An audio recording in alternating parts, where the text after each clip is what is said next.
My name is Pascal. I'm 22 years old now, but this event happened 3 years ago when I was 19. It happened in the middle of the night when my parents were away for an important company meeting. The company was kind of far away from where we lived, so I stayed home by myself while they were gone. One time, while I was at home alone, I looked out the window randomly and froze. There was a tall man, almost dressed entirely in black. He was wearing a tuxedo and holding a kitchen knife. This guy was standing right outside of the door, looking at me. He wasn't laughing at all, and his head was twitching continuously.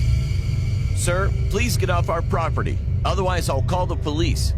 I opened the window and told him. Then the man replied, "Oh, you can do that if you want, as long as you don't look away." Because of this strange attitude, I felt anxious, so I grabbed my cell phone and called the police. But when I looked out the window again, he was gone. At that very moment, I heard footsteps coming from downstairs. I suddenly remembered that I forgot to lock my garden door, so it was still open. I thought I was gonna die at first, but then I pulled myself together. I got my bat and looked down the stairs, slowly, trying not to make a sound. There he was. He was just staring at me. He didn't move but said, "I told you not to look away." A few moments later, we heard sirens. The man still did not move. But then he suddenly changed his mind and walked over to me. I tried to swing my bat towards him, but I was so scared. I couldn't do anything except scream. The police broke down the door. One policeman tried to arrest him, and the other one tried to take the knife away from him, but the man resisted. He was strong. Even though he was outnumbered, they couldn't stop him. They threatened to shoot him in the foot, but he didn't care. Furthermore, he attacked the two policemen, and they tumbled down to the ground. I ran to one of the rooms and slammed the door shut, but he kicked in the door. When the door opened, I could see his face, and I will never, ever forget that moment.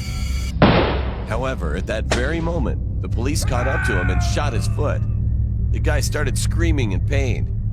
Shortly after that, he managed to jump outside of a window and disappeared.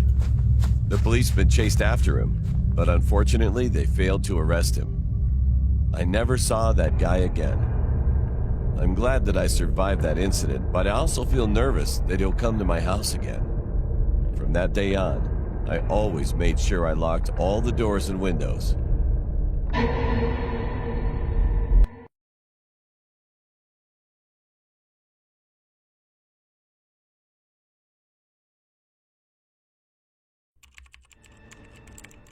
When I was a teenager, I would often explore the deep web with my friends, specifically weird stuff on Hidden Wiki.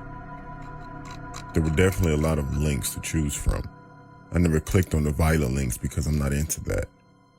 My friend Latrice told me to click on one that says new best friend. After doing so, it takes you to a page where you have to make a profile. I put the name Lisa on my profile. My real name is Susan. Once I made the profile, you are directed to a main page that has categories. They were silly, serious, smart, and smothering. We clicked smothering. I thought it was funny. After choosing, there was a list of people with their pictures, male and female. I clicked on a profile of a guy that had the name 5, like the number 5. I entered, and it didn't seem like someone who would be a smothering friend. When I was searching through his profile, I received a message from him asking if I were looking for a friend. I looked at Latrice, and she laughed, but also told me to respond yes. So we're messaging back and forth for maybe 30 minutes, and then Latrice had to go. I told him I'll be back on tomorrow, and he said okay. Maybe a week went by where I would talk to him every night. He seemed very nice, so we exchanged numbers so we could talk more. Everything seemed fine until I clicked on another profile and someone else messaged me. I started talking with this other person, but still was texting the guy 5, which I knew his real name now as William. The new guy had the name Bill on his profile. A day went by, and he seemed cool, but then William randomly asked me why I was talking with Bill. I didn't know what to say, so I never responded. He kept texting with angry messages, so I blocked him. I didn't receive any texts, only a single message on that site, and it said soon. One day after school, my friend Latrice came over to have a sleepover. We got comfortable, went to my room, and did our usual of surfing through the web, being nosy. I brought up that guy. Then I received a text message that said, "Why'd you block me?" from a random number. I replied with a question mark. Then it replied, "It's me, William." He texted me from another number after I blocked him. I told Latrice how creepy this guy is. Then Latrice stopped me from talking because she thought she heard something. Then I heard a voice. "I'm not that creepy."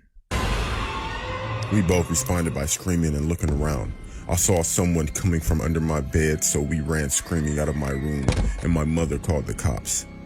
They didn't get him because he left through my window, and nothing could be traced back to him. I'm starting to think that he was both of the people I was talking to. That definitely opened my eyes to the dangers of the internet. I would never visit the dark web again.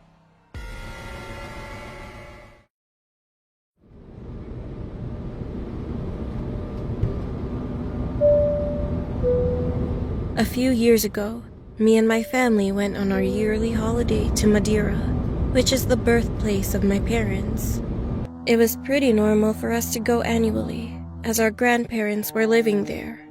We would sleep in one of our grandparents' home, and during the day, we would go to festivals. If you do not know much about Madeira, then this story will probably give you a better idea. It's not that a physical thing occurred that holiday. It was just this nightmare that became very real for me as a child. As I said before, I was staying at my grandparents' house while in Madeira. I had a room to myself on the upper floor. It was pretty creepy since my grandmother loved Victorian-style dolls. Once I was able to fall asleep, I had a creepy dream that I can't forget. I woke up, and from my bed, I could hear movement on the floor. I looked down to see that the floor was covered in black insects, just crawling around. I could not see the almond brown wood floorboards, and began to yell for help.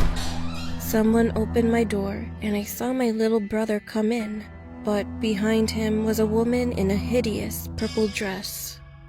I never saw this woman before, but before my brother even came closer to me, I saw the woman force her hand into his back and tear out his heart. I remember screaming in the dream, and all the woman said was, "Your parents aren't here." And I woke up. I was so scared that I went into the next room where my brother should have been asleep, but because it was dark, I couldn't see him. Well, I was a dumb kid. My anxiety level rose even higher. I ran out, went downstairs, and none of my parents were around. I started to panic more because of what that lady in my dream said, and I started to cry even more. Then I heard my older brother call my name from up the stairs. The stairs I just ran down. I told him I had a bad dream, and he stayed in my room after showing me that my little brother was snoring away in his bed. The next morning, my brother told my parents how I behaved, so my mother asked me what happened. I told her about the dream with the lady in the hideous purple dress. My mother's face became serious, and she looked worried. I didn't know why, since that was unusual for her. About 2 years later, I was going through my parents' wedding album in our home in Madeira, while I was sorting out the top floor of the house with my younger brother. I noticed that one of the pictures was ripped in half. I thought it was unusual, so I began looking through to see where the other half was. It wasn't in the album. I brushed it off. About an hour later, I was going through one of the drawers in the living room cabinet. I saw this picture of a woman in a purple dress. She looked almost identical to the woman in my dream. It was the same dress. I began to get goosebumps, so I put the album on top of a table and opened it to the page with the teared-up picture. I began to shiver once the tear of both pictures fit perfectly well together. With worry, I began to ask my mother who was in the image. All I know to this day is that she is perceived as a witch and fled with my maternal uncle from Madeira. Soon after, the whole community began to believe it. This is possibly all just a coincidence, but it does send a shiver down my spine. I've never met this woman, but she appeared in my dreams. I have no idea on whether or not I will forget the specific details of that dream, especially since I found out more about this woman, who is my aunt-in-law.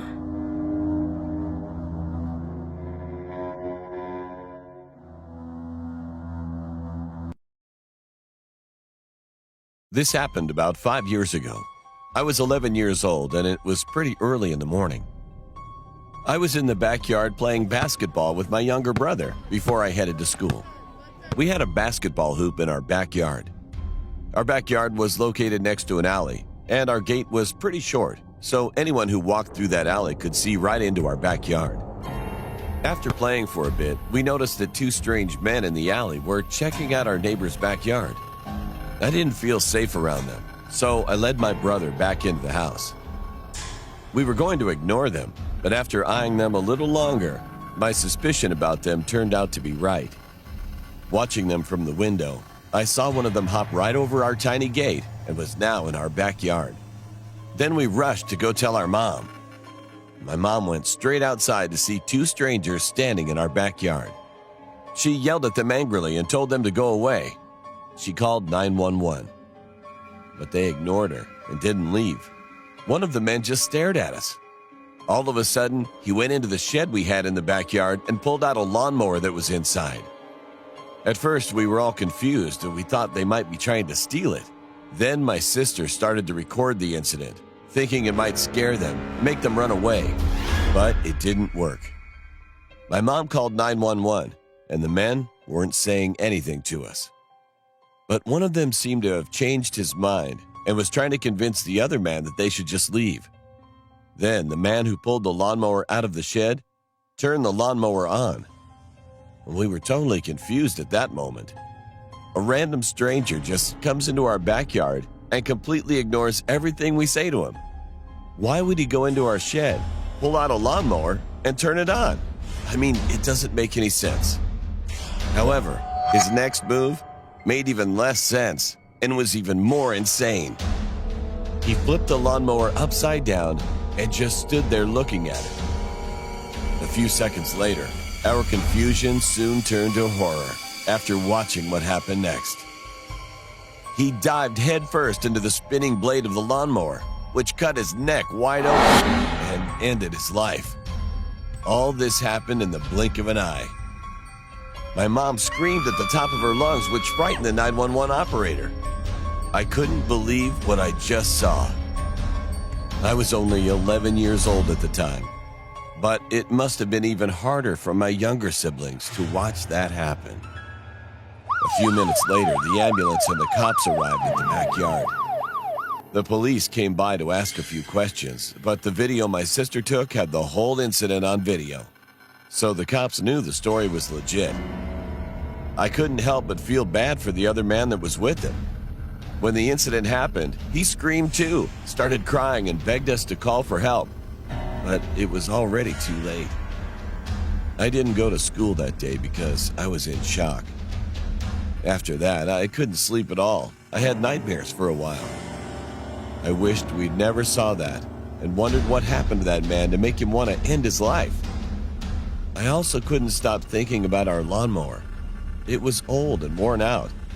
You needed to pull the cord multiple times, and with some luck, it might turn on.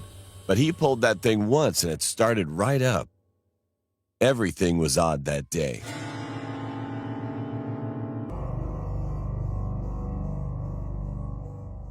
This happened to me when I was 17 years old. I live in Canada, and this situation took place during a snowstorm at around 9 p.m.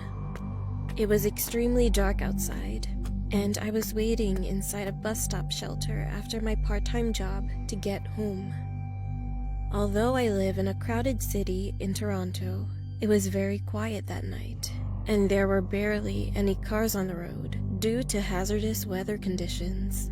I was waiting all by myself for about 10 minutes until one man who looked like he was in his 50s entered the shelter.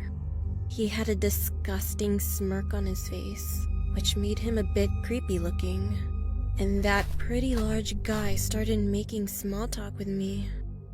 He had a creepy low voice, and he kept asking me what I was doing out in this weather and where I was going. I was feeling anxious, but there was only me and that man, so I told him I was going home after work. He smiled and said to me that the buses are going to be delayed because of the weather and won't be coming in for a really long time. I took out my phone to check the bus times. However, due to the deadly cold weather, my phone died completely. Then he came closer to me. He smelled awfully disgusting. "Hey, you want to come with me for 5 minutes?" he said. I said, "I'm sorry, sir. What do you mean?" He said, "Let's go hang out for a bit. Don't worry, you won't miss your bus. I will bring you back safely. Come on." I wasn't stupid and was aware of pedophiles, so I stepped back and refused.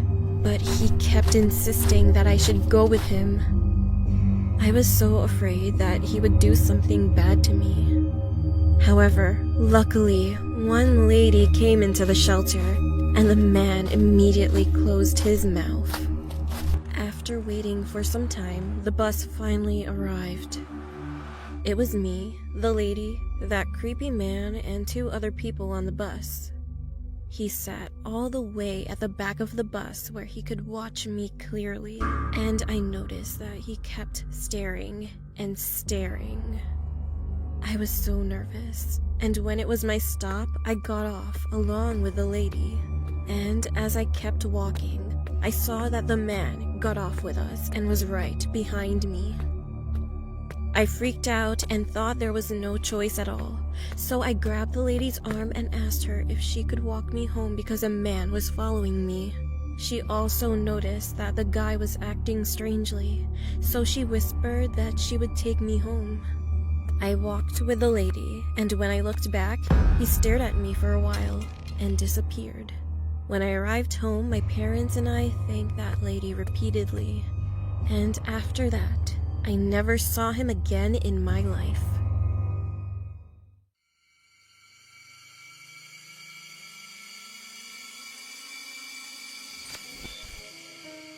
I work as a nurse in a hospital, although I can't reveal exactly where because of privacy reasons. Recently a fairly popular celebrity came to be treated here, although I can't reveal who due to the aforementioned privacy reasons. Honestly, I was pretty surprised he was coming here. Not to shit talk my place of employment, but this place has a bit of a record of being really bad in caring for people. Not that I'm a bad nurse or anything, it's just that a lot of the surgeons seem to fuck up their job and not get fired for some reason. This made it all the more confusing to me that this celebrity came here for surgery to remove a late-stage brain tumour. Speaking of, my friend Patricia was a huge fan and really wanted to be the one assigned to him post-surgery. She was even thinking of asking him for an autograph, which seemed unprofessional to me. Anyway, he was flying in for treatment tomorrow, but my current job was to assist a surgeon with the surgery of a little boy who swallowed a bunch of his toy marbles. I was surprised they decided to opt for surgery though, because they were previously recommended to wait for him to pass them. It was me, the anesthesiologist, and the surgeon in the room. I was staying nearby to the site of the surgery, and everything seemed to be going well. Then, the surgeon slipped and cut the kid's stomach lining open. It was horrific. The smell of stomach acid almost made me vomit as it began to dissolve his intestines. Despite our best efforts, he was dead within 10 minutes. What disturbed me was how unfazed the surgeon was. After we failed to save him, the surgeon left to break the news to the parents almost immediately after. I thought I heard the anesthesiologist mumble something under her breath, but I couldn't understand clearly. It was something about food. My shift was over though, and I walked to the subway to grab some dinner, then caught the bus home. I was pretty tired, so I watched some Netflix in bed until I fell asleep. That night I had a dream, or more accurately, a nightmare. I was in the hospital, and that kid was there in front of me. Only his whole body was hollow and his chest cavity was opened and bloody. His eyes were gone too, but still, he stared at me, and the entire time he pointed straight down. I finally woke up, and with relief from being free of that dream and more guilt from the failed surgery, I started my day. I got to work and Patricia was fairly bubbly. She spent almost the whole morning talking my ear off about the celebrity. When he finally came in, she started freaking out and tried to walk up and talk to him. His bodyguards pushed her away though, and she returned to her duties dejectedly. Just before my lunch break, I was called into my supervisor's office. He said he had something very important for me to do, and that it needed to be done ASAP. He told me to go to the transplant center and get 10 hearts, then go to the basement. I was pretty confused and wanted to ask some questions, but he cut me off and yelled, "Either you can do this shit right now, or you can walk out and kiss your job goodbye." I was pretty pissed. He would fire me daring to ask a question, but the management would avoid firing the incompetent surgeons even though they should. I left in a huff to go collect the organs, and found them waiting in a case there already, with a note signed by the doctor that gave me access to a restricted room in the basement simply called Room 60. I didn't have the slightest clue what was in there, and marched onwards to the elevator and went down to the basement. I walked to Room 60 and showed the security guard my note. He looked me over and said, "Oh, this is your first time doing this, huh? I feel sorry for you. Try not to panic if you know what's good for you." He then unlocked the door, and I stepped in. Immediately I was hit with a smell I would describe as rotten eggs, pennies and a corpse. The ground was slick with something and it was dark in there too, with only one dim overhead light. The room was pretty big, and in the middle I saw some nondescript blob. Then I heard what sounded like a deep breath in, and the blob started moving. The thing, which I now started to realise was a body, was walking towards me with stumpy, fat legs. I screamed and tried to run away, but I slipped on the ground. As my face got smeared in it, I realised the stuff on the floor was blood, and as I turned onto my back, I was face to face with the thing. It looked like a very pale, morbidly obese man, although it was much taller and much fatter than any human could be. It had large curled horns, as well as no mouth. Instead, where its mouth should be, there was just a row of pitch black pointy needle-like teeth surrounding a hole. It paid me no heed and reached out to pick up the box of organs. It opened the box and ate all the hearts in handfuls, stuffing 3 at a time in its mouth. I was terrified and ran out the door, slamming it shut behind me. The security guard looked me in the eyes and put a reaffirming hand on my shoulder. It looked like he wanted to say something but couldn't. He told me that he would walk me out of the building and that I could have the rest of the day off. Now I'm at home, still shaking and typing this up. I got a text from Patricia, and apparently the celebrity's surgery was a massive success. I'm wondering what I even do now. Is this the type of thing I can report? Would anyone believe me?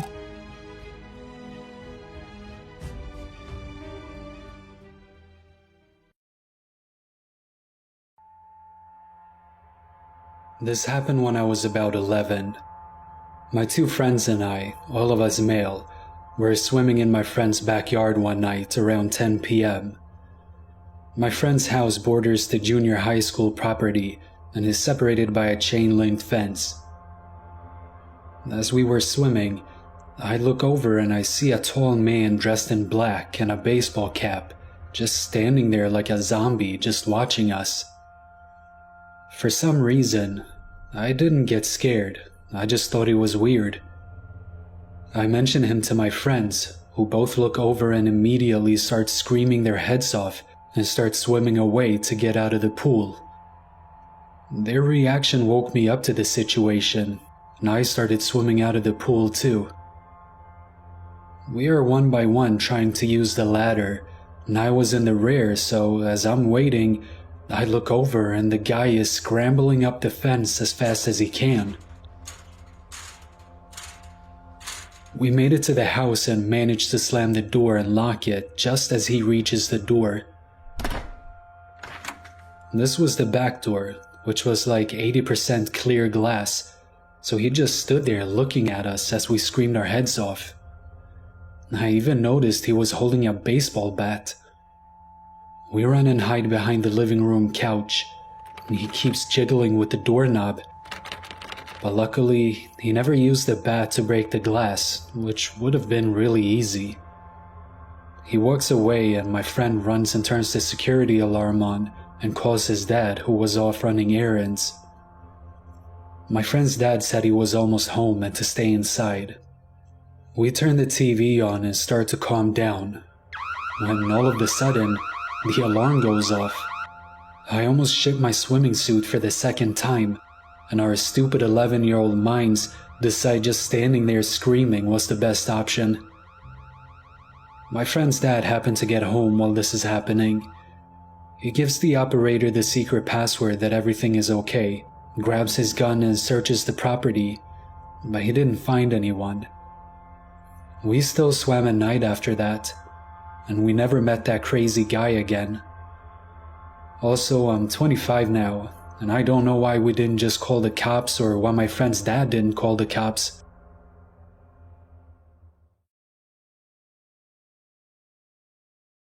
This happened around the year 2011, when I was 13.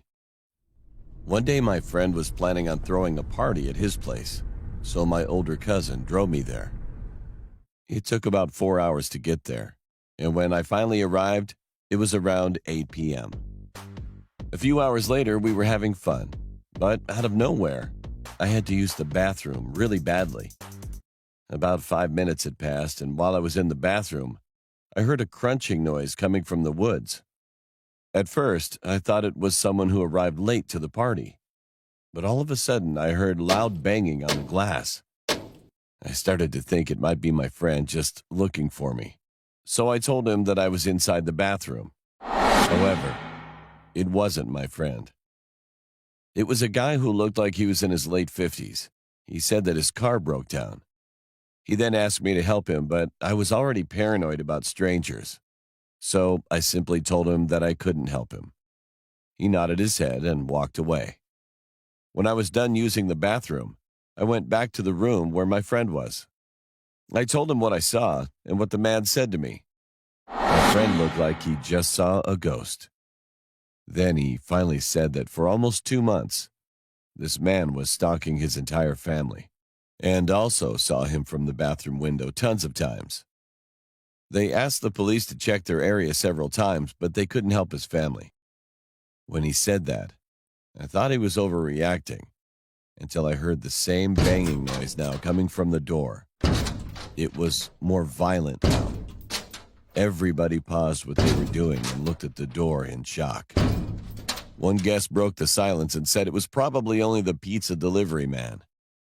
But my friend told me not to answer the door at all costs. I looked through the peephole, and there he was. The same guy I saw through the bathroom's window. He had a psychotic-looking face and was licking his lips nonstop. We all just stood there in silence and hoped that the man would go away. But after a few minutes, the loud noise came from the basement. The guy threw a brick at the basement's window and crawled through it. Suddenly, it sounded as if a gunshot echoed through the entire house. My friend and most of the partygoers screamed and ran out of the house. I stayed behind along with a few others. One of the older kids was trained in martial arts, so I saw him assault and attack the man until he was shot. Afterward, the man escaped and ran into the woods. The whole scene was chaotic now. An ambulance and police car arrived soon after, and fortunately, the kid that was shot survived. After a few days of intense investigation, the police went to my friend's house and told him that they caught the guy. It turns out that he was living in the woods. He also kidnapped 3 kids, but luckily they were found in time and set free. But they also found out that he had already killed a few kids already. So after that, he was condemned to death for murder.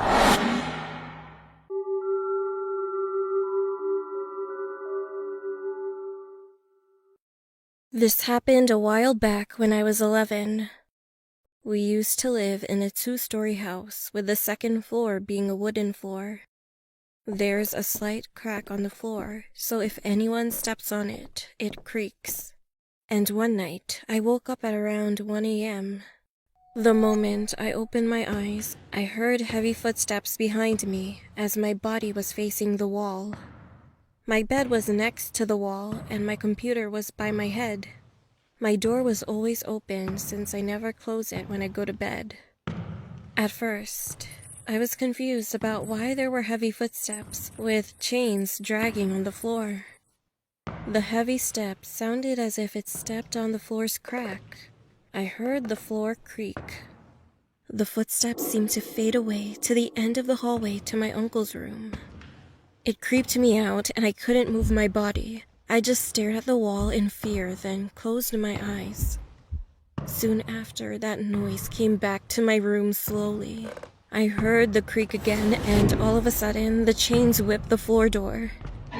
That sound was so loud, so I opened my eyes for a few seconds in fright, but closed it again. I said to myself that it was all a dream, and it was nothing.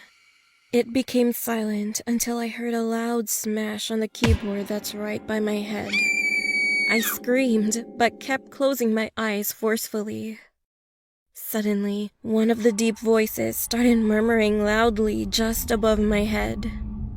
Its sound was so low beyond recognition, so I couldn't understand what the thing was.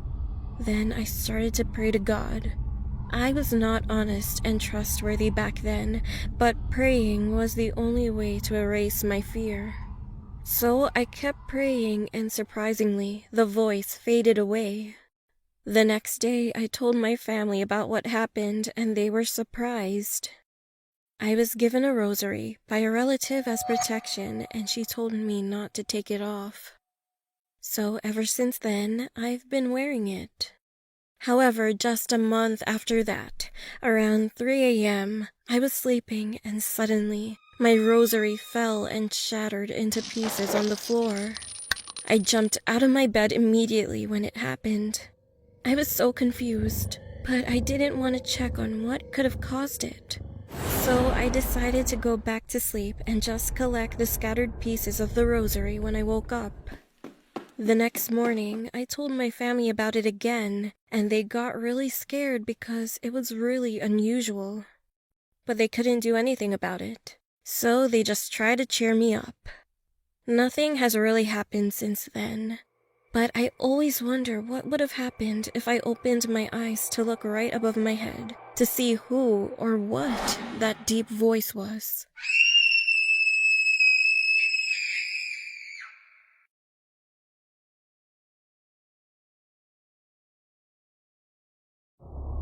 This happened a couple of years ago. One night, my mom decided to hang out with her friends at a casino, and my dad was at work. So my 2 older sisters and I were home by ourselves. My sisters were 14 and 15 at the time, and I was 11. After my mom left, it was pretty exciting to be home by ourselves. But an hour later, it got boring, so we decided to play a game.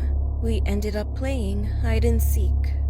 At that point, I was a bit scared because it was 11 p.m., almost midnight. But then I kind of brushed it off since I thought my dad would come home soon. I didn't want to admit that I was scared. Also, I don't want to be home alone, so I decided to play. Let's just play hide and seek in the backyard, I suggested, but she refused. There are no hiding spots back there. Let's go to the forest, my sister said. After my sister said that, shivers went down my spine. But anyway, we stepped into the forest that's nearby. Go count, my second older sister said to me. I decided that I had to be brave. My other sister gave me a blindfold. What is this for? I asked. Put it on and try to find us, my sister said. While my sisters used flashlights to find a place to hide, I put the blindfold on and then counted to 30. When it was time, I said, "Ready or not, here I come." After walking around, touching every tree I walked by, 10 minutes had already passed, and I still hadn't found my sisters. Even while I was walking on this trail, I could barely see anything, so I tripped on a twig and fell. My clothes got dirty and my knees started bleeding. But I had no choice. I got up and walked around some more. I came across a tree and knew I finally found something. It felt like a person. "Haha, found you," I said. I then heard my sisters walking by behind me, saying, "Hey, how did you not find us yet?" At that moment, I froze. I took off my blindfold slowly and saw an old man sitting there smiling at me while holding a knife. "Can't I play with y'all?" he asked, with a cracking voice. He wore a dirty shirt, and his hair seemed like he didn't shower for a long time. My sisters and I screamed and started running out of the forest as quickly as we could. While running, I looked back and noticed the man chasing after us while holding the knife, swinging it in the air. He was laughing like a mad person. I've never felt that kind of fear before. But after running for a while, the old man couldn't keep up. He stopped running, stared at us, and then he turned around and went back into the forest. We got closer to our house, and then we saw our dad pulling into the driveway. We ran to him and told him what just happened. He was shocked, so he called the police immediately. The police went to the forest and they searched those areas for a few hours. After a while, they found and arrested the old man. The next day, we learned that the old man killed 4 female children and dumped their bodies in the woods. All the local news stations were covering the incident. When I heard that, I felt sick to my stomach. I am glad that we are safe, but now I pray for the 4 souls of the children. May they rest in peace.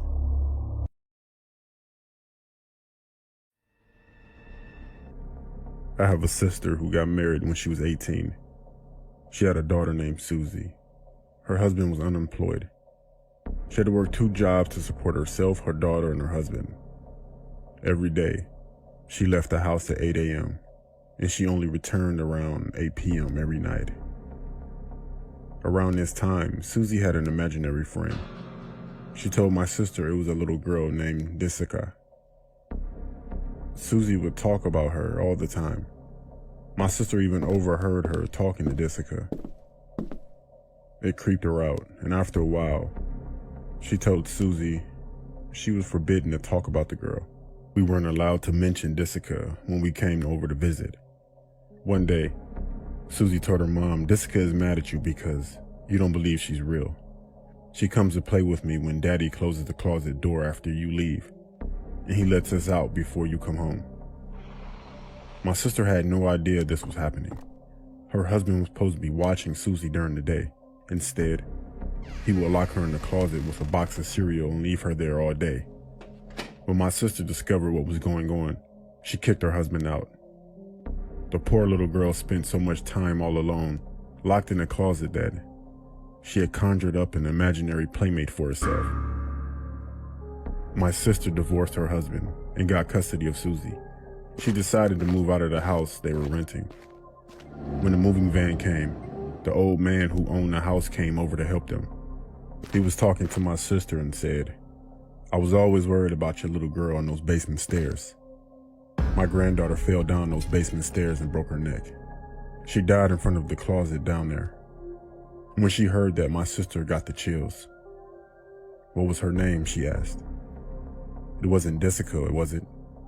The old man looked at her and said her name was Jessica. She was only 4 years old. She couldn't say it properly, and how did you know that's how she said her name, Jessica? How did you know? My sister was in denial. She told him she didn't know what he was talking about. She refused to talk about it, grabbed the last of her things, and left the house for good. Even today, we're still not allowed to talk about Susie and her imaginary friend, Jessica. My sister remarried a few years later, and Susie got a great new stepdad. But Susie, when we speak alone, she always brings up that little girl and what she looked like. And it still creeps me out to this day, because I don't really believe in that type of stuff with ghosts and paranormal, but there's no way that Susie could have known about that little girl. But who knows? Maybe they are real, and maybe not.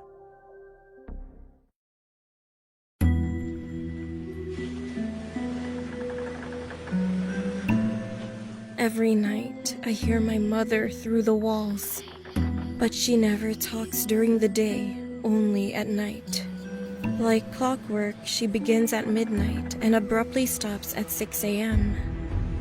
I've heard everything, from harsh whispers, playful talking, cackling, and even screaming. Some of the things I hear her say frighten me. It's about dark and dreadful things. Whenever I enter her room to check on her, the silence is there. She just rocks in her chair. This is enough. I can't take it anymore. My mom has been suffering from seizures for the past few years, and they're getting worse. The doctor told me that she needed full-time care, so I volunteered. Even though she has always been estranged and I hadn't seen her in a decade, I knew she needed me. So I kinda thought it might be my last chance to stay with her. But it's gotten too much. She scares me. She doesn't even eat. I've tried and tried, but she doesn't open her mouth. I've tried to get her out of her bedroom, or at least out of her chair, but she gets aggressive. So whenever she needs a bath, I bathe her right where she sits. She just rocks in her chair, mindlessly smiling at her closet. She does this all day. I have no idea what I have to do next. I'm about to go insane. I can handle caring for her during the day, but at night I can't anymore. So I finally went to the doctor for some help. I told him that she's been keeping me up at night with her whispering and talking. And I also told him that it's getting too much and she's starting to scare me. But his facial expression while looking towards me was weird. He stared at me like he didn't understand what I was talking about. And what the doctor said next scared me even more. Well, I think you had a bad dream. Your mother bit her tongue off a few years ago. She can't talk at all.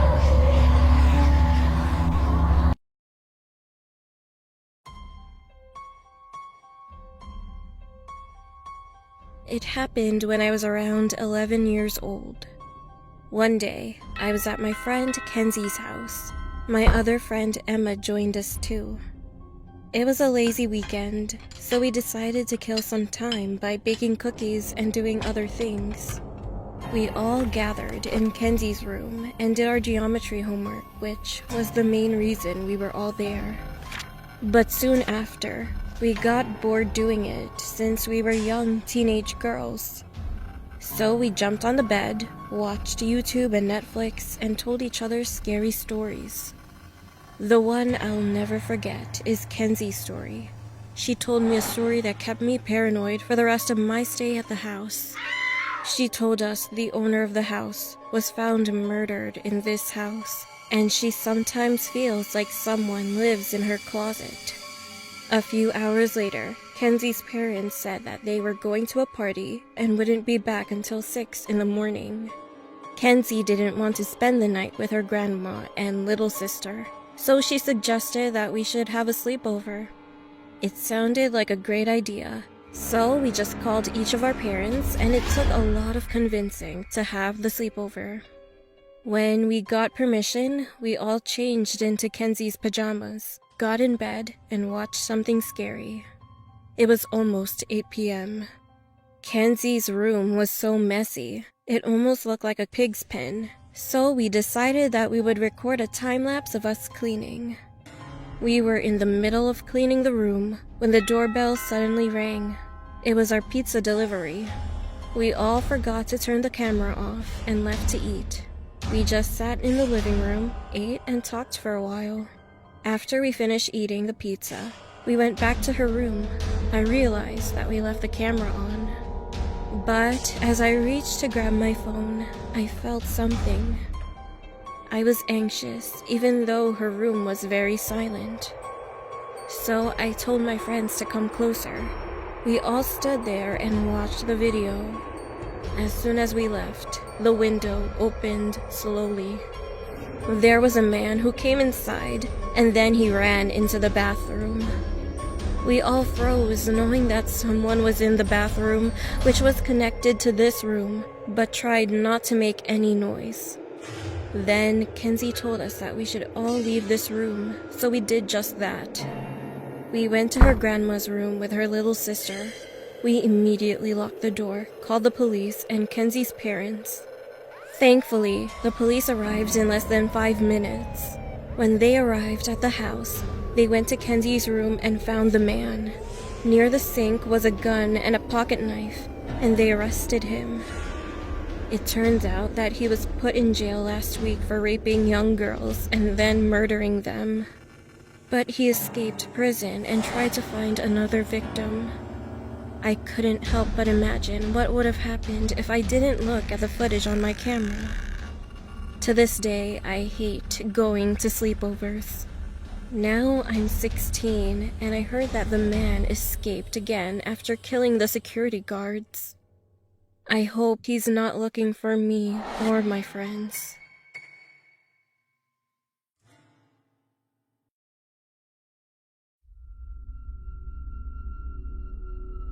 This story takes place in South Africa, my home country.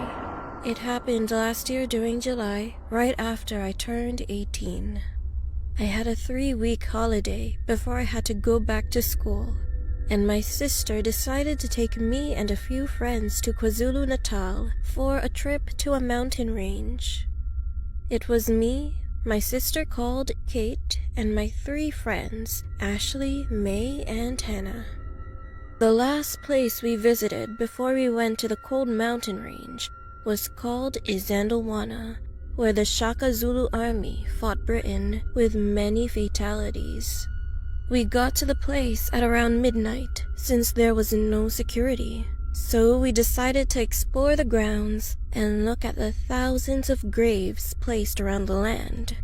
It wasn't until after I asked to give it a rest and find a place to stay for the night that my sister pulled a box out of her bag. It was the infamous Ouija board. We used to believe in the paranormal side of the world, so all 5 of us decided to play. I mean, it was such a perfect place to do it. So we sat down by one of the bigger graves and started playing. But the board wasn't really doing anything until my sister lost her temper and took her fingers off. The keys started moving around in short circles before going over the letters and spelling out RUNTHEAREHERE.